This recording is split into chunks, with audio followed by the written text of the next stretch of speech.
umaga din po, Johnson, at kay Jeff Canoy, kay Ami Perez. Opo, Governor, kumusta po muna ang lagay ng panahon dyan sa inyo? Sa ngayon po ay maganda na at medyo sumibol na yung araw, pero nung the past 2 days, grabe talaga. In fact, naghanda na kami ng Huwebes pa para ma-zero casualty ang target natin. Pinatawag ko lahat ng PDRMO, tinawagan ko lahat ng mga mayor, military, tumulong din, at ang mga PNP. As of today, kagabi, out of 17 cities at saka 17 municipalities at 2 syudad, Bislig City at saka Tandag City, lahat ay affected. 202 barangays ang affected. Ang mga affected na pamilya, 31,124.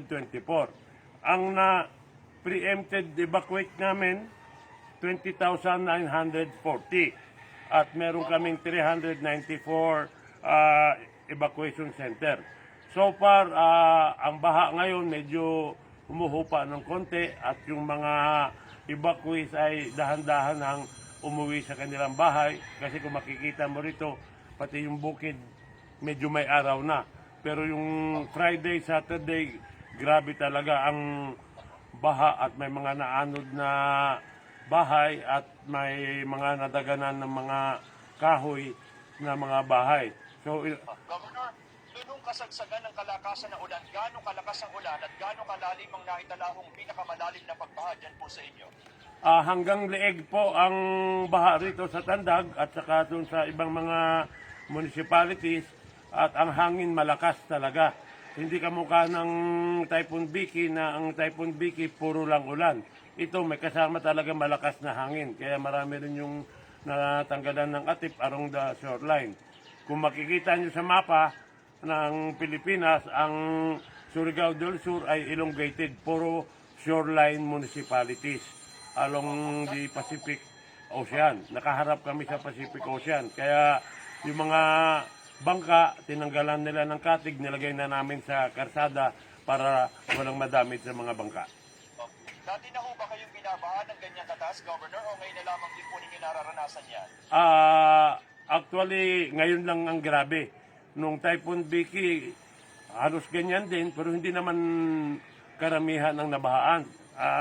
Mga portion lang. Ngayon halos lahat talaga ang nabahaan, kaya magpasalamat ako sa mga mayor, sa mga responder natin, sa mga disaster natin dahil nakahanda.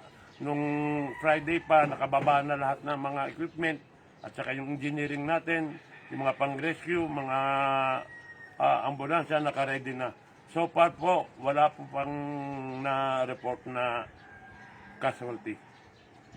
Alright, so Governor, may tanong po si Tito Jeff Canoy. Okay po. Governor? Magandang morning po, Governor. Gov, tanong ko lang, siyempre yung inaasahan naman po talaga natin itong epekto ng bagyo at yung malakas na ulan. Pero gaano po naging kahirap po ba yung information drive? Kasi mukhang marami rin po yung nagulat sa ganito pala karami yung babagsak din na ulan sa inyo pong lugar. Sa kasasabi ko lang, Friday pa nag-preemptive evacuation na kami. Kaya hindi na kami nabigla kamukha nung Typhoon Vicky. Marami talaga. Ang nasa evacuation center natin is 20,940. Kaya naiwasan talaga natin yung mga casualty na kung meron man. Magmi-meeting pa kami mamayang 9 o'clock para i-assess lahat-lahat at pati yung mga damages sa agriculture at saka sa mga properties. Gov, kamusta po yung pondo ng mga LGU po dyan? Kasi syempre, nasa COVID, parehong pa rin po tayo ng COVID at marami po nga po yung nagigipit sa mga pag-bigay ng ayuda.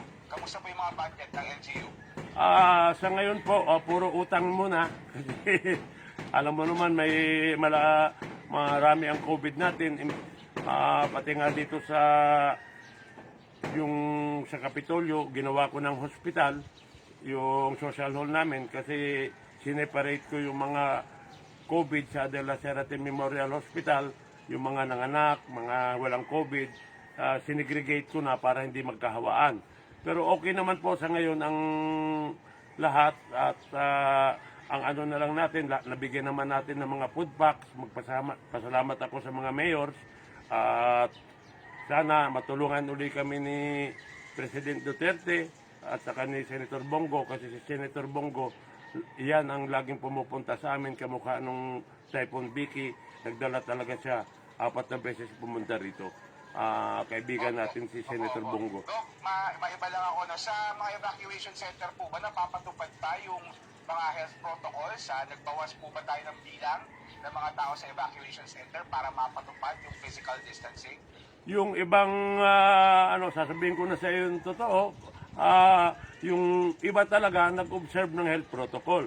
Pero nung kagabi, yung ibang health center, evacuation center natin, binaharin, so nagsiksikan talaga, pati sa Kapitolyo. So, hopefully, wala naman siguro magkaka-COVID sa atin dyan. May bantay naman tayo, yung mga medical staff natin, nandun, naka-PPE, yung mga gwardiya natin, yung mga mayors, minumonitor lahat yan. Kamusta po ba, Gov, yung kamusta yung bilang ng COVID-19 sa inyo pong probinsya? Sa ngayon, malaki-laki, mga lang siguro ngayon, mga 24 sa entire province. Minsan tumataas, minsan bumababa. So, kasi nagbukas na tayo ng ekonomiya, kasabi nga ng Presidente, dapat din dalawa ang asekasuhin natin, yung health and economy. In fact, kasi may local transmission tayo, nag-issue ako ng executive order na temporary suspension ng mga STL, mga sabungan, lahat ng gambling, pinatigil ko muna kasi diyan ko nakikita na isa sa dahilan ng local transmission. Sana po ay hindi na po madagdagan yung bilang ninyo dahil po sa nangyari nga po na pagpasa mga evacuation center. Ibabalik ko lang po kayo, Governor, kay Tito Johnson. Governor, Pag-uusapan na ba ninyo yung possibility na pagdedeklara ng state of calamity dahil sa lawak ng pinsala ng bagyo? I-assess namin yan mamaya kung gaano talaga kalaki. Kung kailangan mag-declare ako ng state of calamity, i-declare kong state of calamity, patawag ako ng special session bukas. Pero as a his head, magmi-meeting pa kami sa lahat-lahat ng PDRA mo mamayang hapon para makuha ko lahat ng report ng extent ng damage sa buong Surigao del Sur.